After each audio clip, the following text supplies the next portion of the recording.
Hello everybody, my name is Anthony and welcome to a brand new Let's Play series in Hearts of Iron 4 back into Kaiserreich because it's actually been updated for, man, the guns finally. I think the update was like yesterday. But today we are going to be playing as the Russian Republic, or, you know, that is the title for now. As what we are planning on doing in this series is we are going to go, we need a new Tsar. It's just, you know, is that just how it is, you know? A Tsar in Russia is the most important first step. So there's three options for Tsars. We go either constitutional monarchy, trash. We don't need that. We don't need that garbage. So we either invite the legitimate Tsar, or we crown Dmitry as a new Tsar and autocrat. All this other, everything over here, garbage. We don't need any of this. None of this garbage is good. And I don't know if there's anything we can actually really do other than. Is there anything we can actually do right now in this tree? A lot of it seems like. Yeah, the game actually is not prompting me to do anything. So there's no national focus we can take for the time being. As Russia, spoiler alert, Kerensky here is dead. He's not going to survive. He is going to get assassinated really soon. I think like within the first few months. I mean, there's no focus, so I don't know when it'll actually happen. Yeah, no, I mean, yeah, that's not going to happen. Sorry, Kerensky. You're definitely going to die. But either way, we have a bunch of things we have to get to do first. So first things first, technology. Just standard research speed is great. We want construction speed to go up, and we want production efficiency cap to go up as well. So let's get the three, I guess, basic technologies for right now, because we're not going to be going to war anytime soon. I mean, there's like a lot of territory. You can see Lithuania, Ruthenia, Ukraine, the Baltics, Finland, all these guys everywhere. Over here, like a Japanese puppet state. All of them. It's rightful Russian territory. So, you know, we have to reconquer this at some point. And being, you know, Russia, I believe we can go really any of the factions. We can go Germany, we can ally with the Internationale, we can ally with the Entente. But we are going to go and form our own faction, which is somewhere in this list. I have no clue where it is. We know that because if we went back to the Italy campaign, the Russian faction was definitely there. And another reason I did choose to play Russia is because I'm sick to death of invading Russia. I know that's ironic given that the other series that I'm currently doing, I uploaded like the first episode, it's been nothing for 2 weeks. Sorry about that. But that series is where I'm playing Austria-Hungary in World War I. Definitely going to be invading Russia in that playthrough, but either way. So that's all done. Unassigned division. So we are going to create two basic army groups. You are 30 divisions. I'm going to lower my microphone a little bit. Hopefully it's not too loud doing that. So all of you and this guy, and then we'll actually split them in half. Pressing the wrong button. That'd be a great reason why. So these two underneath a field marshal. So that is going to be Asia for now. And then everybody else. I guess you can be in Asia too, that's fine. And also underneath this field marshal. We're going to need to make a new theater. We'll do that in a moment. And then all of our soldiers on this side of the country, under new admiral, put them into a new theater. That is all the army, so split in half, split in half, split in half, just so we have 22, 22, 22. And all of them under one field marshal. I don't know how many leaders I actually have, so... Do we have a lot? Yeah, no, we have a decent amount. Fantastic. So, you are a European army, so we're probably going to entrenchment, planning, speed, max planning. 4-3-3-3. I mean, our best troops should be in Europe. As should our best leader. Reassignment duration. Leader experience gain doesn't matter. Cavalry, war promotion. Attack +1's pretty good. Recovery rate going down, though, is not great. But that is a +2 attack. And you have entrenchment. Reassignment duration. I'm not really sure what reassignment duration actually means.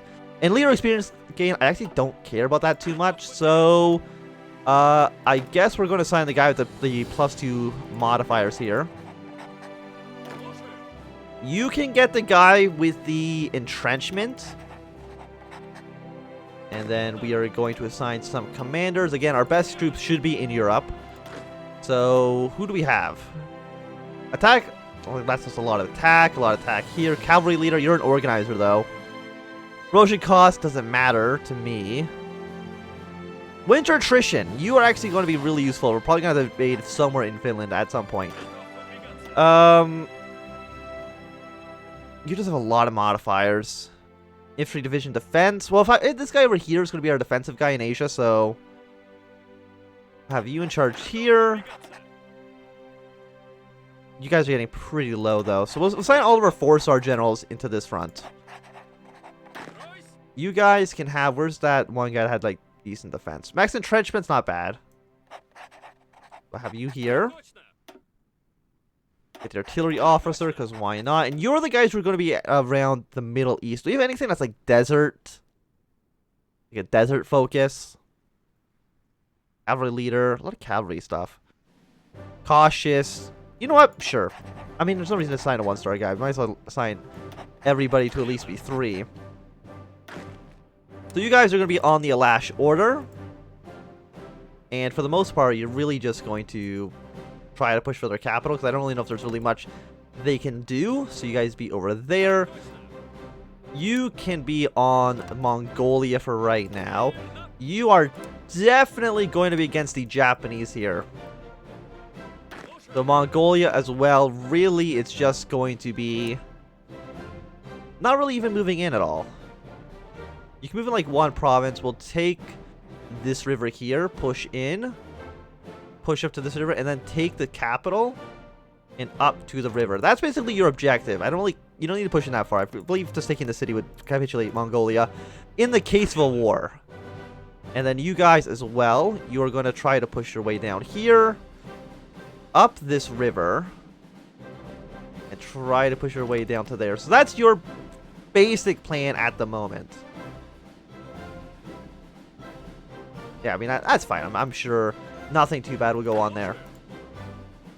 Can I just arrange these? Yes. So you are going to be Europe. European. Or just Europe, I guess. That's fine. So you are the guy with the Arctic troops. So I'm going to assign 2 fronts for you. One there, and then one there. So you split your army. Half of you get assigned to that front. And the other side should, I think, automatically be assigned to wherever they need to be. I know there's going to be like a lot of troop movement, but it's kind of okay. You guys can be assigned down to this country. You can be assigned to Ukraine, and then you guys can be assigned to you. Yeah, that works out quite well. I mean, our entire borders are now covered. So you guys are going to offensive line your way basically to Riga and to Revel. Then up in the north, you are going to basically just try to push here. I don't need these guys to really do much. I mean, they can just defend up here. I mean, it's pretty, like, cold. Okay, so Brown Army, you are going to push your way to this big river. And then down and try to take this city up to down to this river. At least, you know, these are like step 1 plans. You know, rivers are pretty good mark-off places. So yeah, you guys just go all the way over here and push your way down into Ukraine. And then Pink, your job obviously is just going to be, you know, take Minsk and push your way to the river. So, of course, we're going to go up to speed 5 because it's very beginning of the game. Nothing actually is really going to happen. So, we got free factory. So, we have a decent amount. Right now, our construction speed is pretty bad because we have very low stability because it's Russia. It's just a bad time. Really, you know, that's a history of Russia, is basically. No matter what, it's kind of just a bad time. Wait, are you on my puppet state? You're my puppet state. I don't trust you anyways. I mean, we're not a faction together, and I feel like you can revolt against me. I'm pretty sure that's something that can happen. And because of that, you scare me. So yeah, we're building, probably cancel actually these ones. We don't need that many. So we can do it like that. Of course, we do have fuel. It's very important to note that fuel is a factor now. Even when I played as Mexico, fuel actually wasn't that important for us because we didn't have that many troops. But as Russia, we're going to be massive. We're going to have like 1 million men doing everything. Oh, we got all these submarines. This would mean I have to maybe learn how the boats work And that is a terrifying prospect. So improve submarine hull, interwar light ship hull. What's better then? We lack the modules to make this stuff. Wells Creek Dreadnought, Wells Creek I mean, we definitely want something that's... I mean, its war seems pretty good. We definitely don't want something that's like Welt Krieg. Welt Krieg's the war. Pre-Welt Krieg's like extremely old. Interwar light hull, light ship. Is light ship better? I'm very confused about what it wants me to do.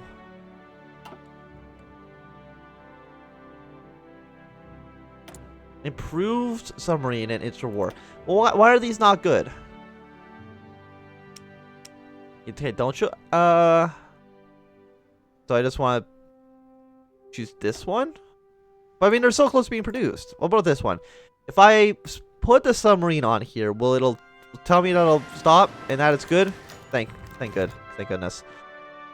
So I guess as soon as these ships are done.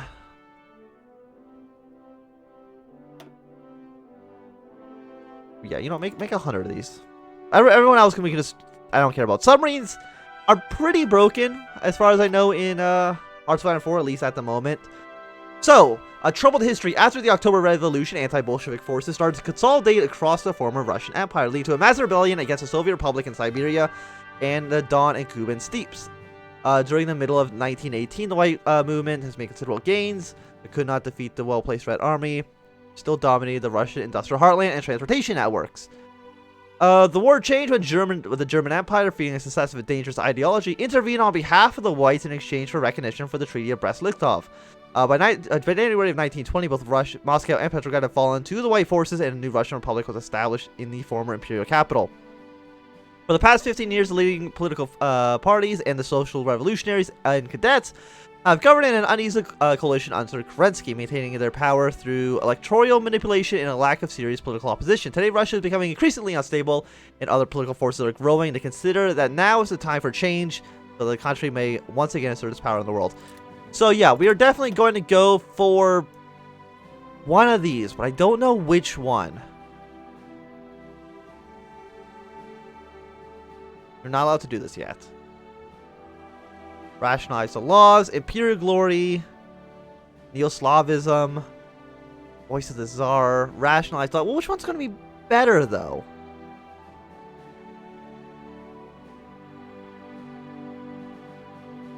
Improve light living conditions, imperial glory, base war support. I mean, that doesn't sound too bad.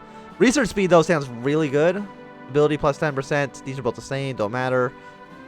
War goal time goes down, but war support and factory output's pretty good.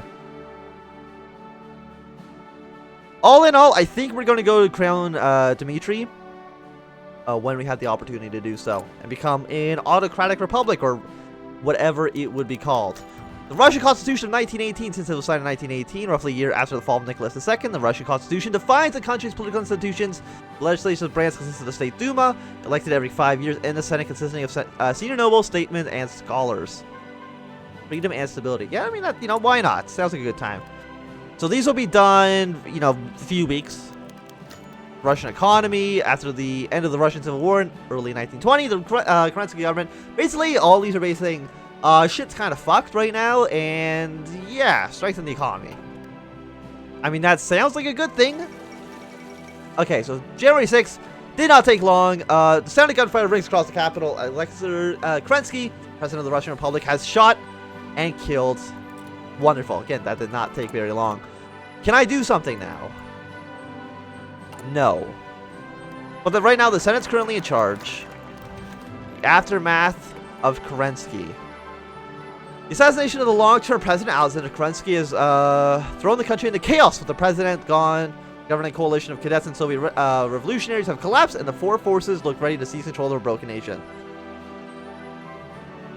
I want this one, right?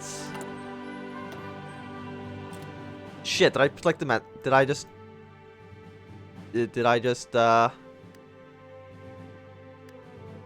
just select the wrong one? Am I a moron?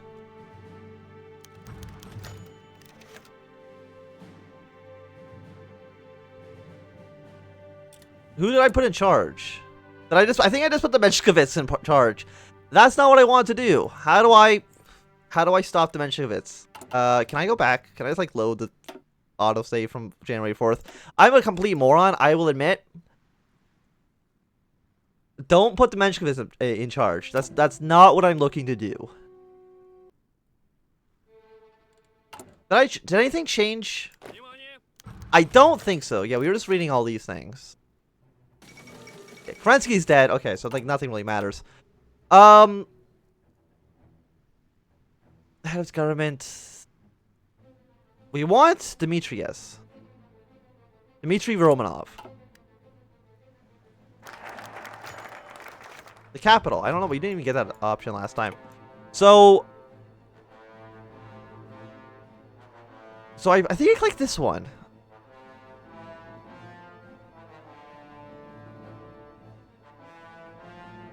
Yeah, let's get Dmitry in here. Unless I didn't. Did I not select any of them somehow? Did I like just? I might have been stupid. So Petrograd, I think, is in a really bad place. Let's change it to Moscow, because Petrograd's like right on the border, and that seems like a little dangerous, at least to me. There we go. We are now an authoritarian democrat, which is, I think, the same as Germany. So, you know, we're somewhat on equal terms right now. But, of course, we don't like them. You know, they are sworn enemies. And if you look at the faction map mode, the Reichsbank's looking pretty strong. Third International. The Entente's just kind of everywhere. We'll see what kind of happens. I wonder what the United States is going to do. They have an election coming up in November, so we'll see how that goes. I guess they actually changed its font. That did not used to be that color. So did somebody declare independence? Because last time someone immediately declared independence. Yeah, there we go. So they have declared their independence from us. So Romanov has assumed power after the death of Kerensky. The Winter Palace in Petrograd wasn't vacated for long. Grand Duke Dmitry Romanov, with the help of old aristocracy and the new financial elite, controlled the biggest country in the world, as his royal ascenders did before the revolution, playing the role of the good czar for the peasantry. The new elite will save the property and money of the farmers, as in 1916 when he killed Rasputin. Oh, I'm playing as the guy that killed Rasputin. I did not know that. +5 stability. We're at 6% stability right now. Not a great time. I will admit, things could be better in Russia. You know, hypothetically speaking, it could be better. The workers' strike. Some workers in one of our cities have organized themselves and began a strike, completely disrupting all industrial production within the city. Fill their demands. Consumer goods, factories, 10%. I'm assuming that giving into the workers is definitely going to cause... I know it's still work and breakout in Russia. So giving them into their demands seems bad, but ignoring their demands also seems bad. Game basically... You know what? We have 6% stability, send in the army. Oh, we're at negative 9%. That seems really bad. But if we make it so low that the game rounds back up again, maybe things will fix itself. That is a theoretical option. But I think for right now, this is going to be a good time to end this episode. Thank you for watching. My name is Anthem. If you've enjoyed, give it a thumbs up. If you're not enjoying, click thumbs down. If you want to see more, subscribe. And goodbye.